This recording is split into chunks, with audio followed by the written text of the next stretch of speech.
What's going on, guys? Welcome back to another fly tying tutorial. Today we're going to be tying this green Caddis Holy Grail. It's a great emerger pattern, so I'm going to get a fresh hook in the vise and get going with the tutorial. So the hook we have in the vise right now is a Daiichi 1120 curved hook. This is in a size 10.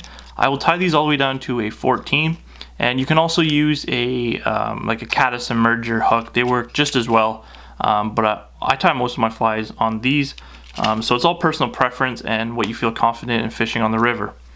The bead we have on there is a 1/8 gold bead, and the thread we're going to be using is UTC in a brown olive. So I'm going to start my thread about halfway down this hook, and the reason for that is because we're going to want a pretty decent room for the hackle in front of the bead. So I think that's just a good starting point for the thread. So I'm just going to cut that tag end out. Take a couple thread wraps to about the barb.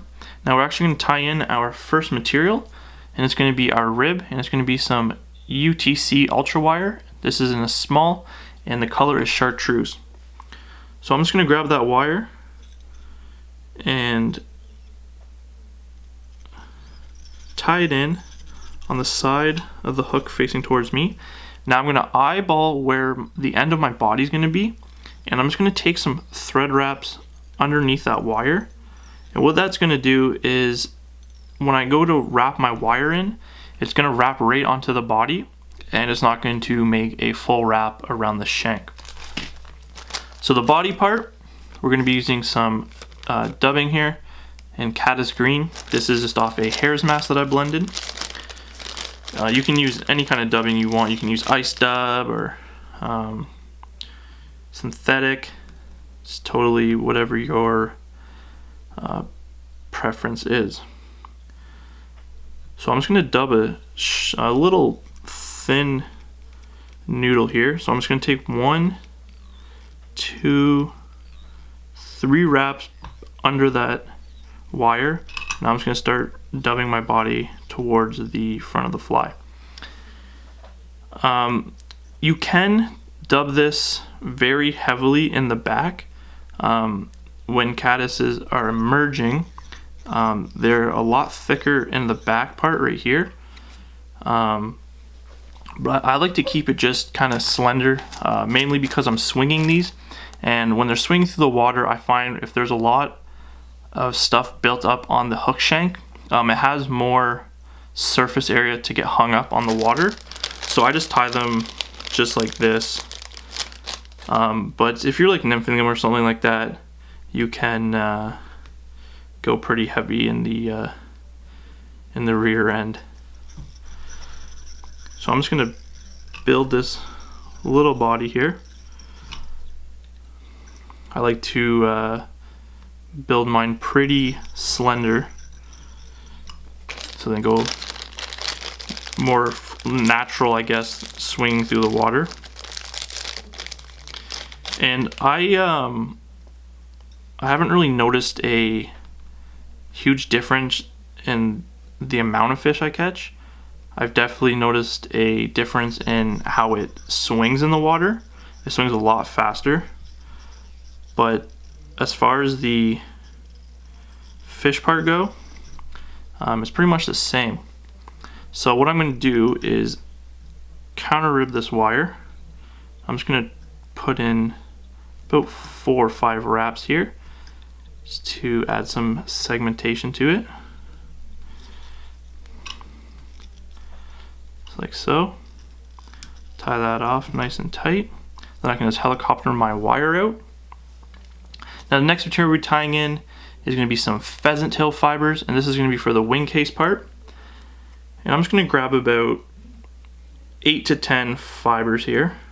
This is in just a natural color, peacock, or pheasant tail, sorry.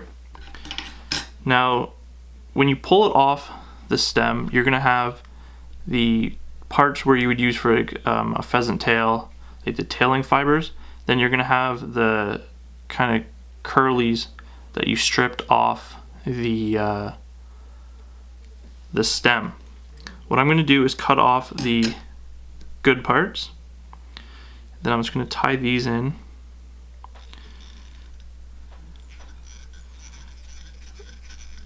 right behind that body part there. And it's okay if you check the how much length you have in front of your bead, because it's definitely important to have about an eye's length behind the back of the eye for the hackle part. So once you have that tied in, we're going to be tying in the head part. It's going to be like a darker color.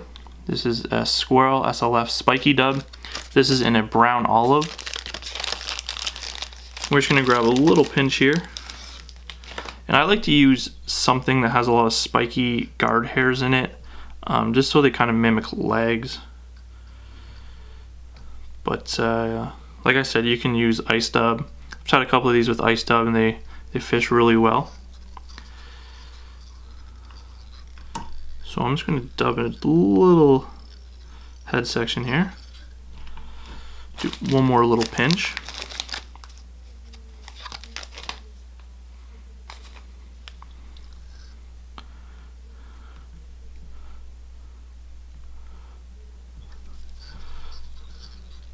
Just kind of building just a nice little.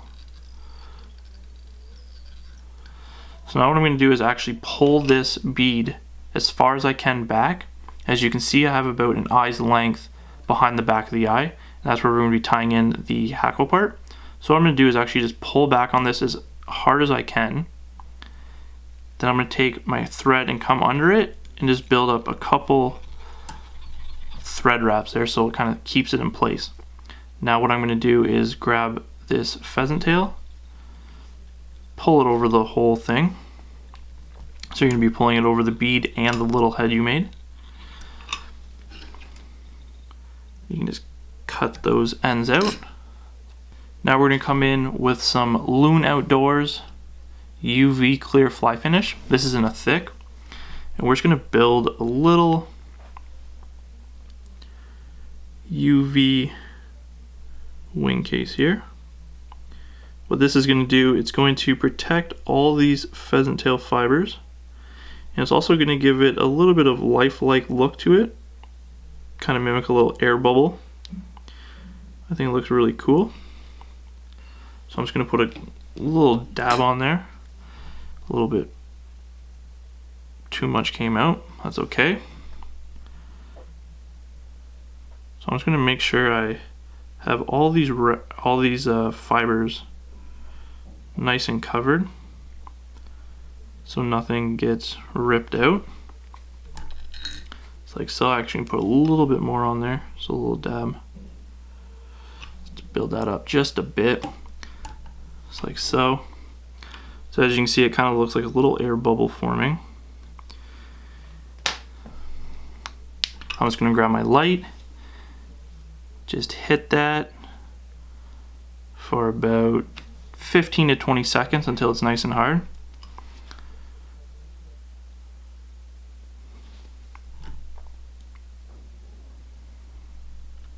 You want to make sure this stuff's nice and hard because I did put a lot on there. So you want this light to penetrate down through that UV. Just like so. Now I can kind of just clean these wraps up a bit here. Make a nice little smooth spot where I'm going to be tying in my hackle part. It's going to be tying in some Hungarian partridge. If you tie a lot of soft hackles, a lot of you probably know that I do, I would definitely recommend getting a full skin. It's going to give you a lot more nicer fibers. This is a number 1. This is a dyed olive. And you get a lot more fibers and a lot more range of hook sizes. So you can tie something from a size 8, even maybe a 6, all the way down to a 16. When you buy just a little bag, I find that you're kind of just limited to about, I'd say like a 10. You can maybe get a couple 14s off it, but they're not the smallest. And you're going to get a lot more better quality feathers, so they're not going to be all nicked up and stuff like that. So for as far as the feather part goes, we're going to grab one here and I'm going to strip some of these webby fibers off the bottom. And now I'm going to measure how far I want this hackle. And a good way to measure it is actually just hold it up where the longest fiber is and just see how long it goes down to, and you want it to be about the length of the body. So this one's pretty much right on. It's in the general area. So I'm actually just going to grab this hackle here and pull back some of these fibers, leaving me a little triangle. Then I'm going to cut that triangle to a little triangle. And all that's going to do is it's going to help create a little anchor for me to tie that in. So once that's tied in, I'm going to grab my little hackle pliers here, grab onto this stem, and I'm going to gently just kind of pull this feather up straight and just pull back on some of these fibers so they're facing rearward. These feathers are pretty delicate near the tip of it, so just be careful. Now I'm just going to make some wraps here while slowly kind of pulling these fibers back at the same time.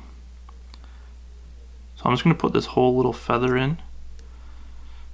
So it's about two nice wraps. I'm going to come in with my thread, just tie off that stem. Just slipped.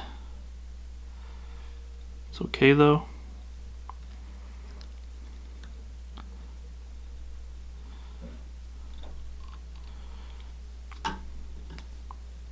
There we go.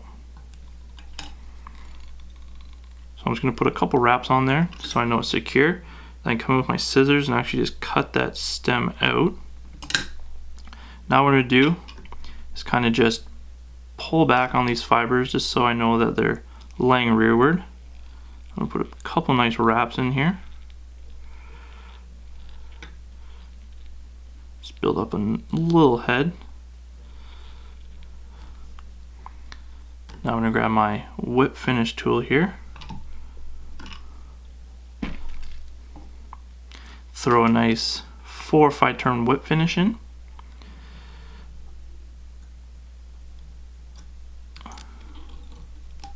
Just like so. Get a nice little head on there.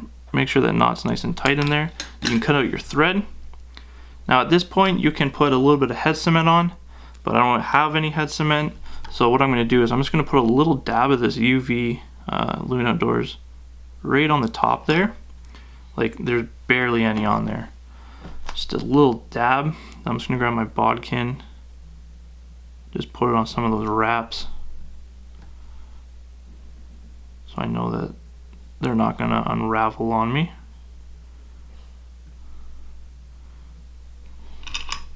Just like so. I can just hit that for a couple seconds and it'll cure up quick. And your fly is ready to fish. So there's a nice little green Caddis Holy Grail. You can tie these in all kinds of different colors.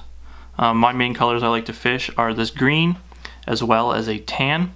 And I have a couple rusty brown ones in my box as well. So I hope you liked today's video, guys. If you did, give it a thumbs up. Subscribe if you haven't yet. If you have any questions or any comments or anything like that, just drop it down in the comments down below. Thanks a lot again for watching, and we'll see you in the next one.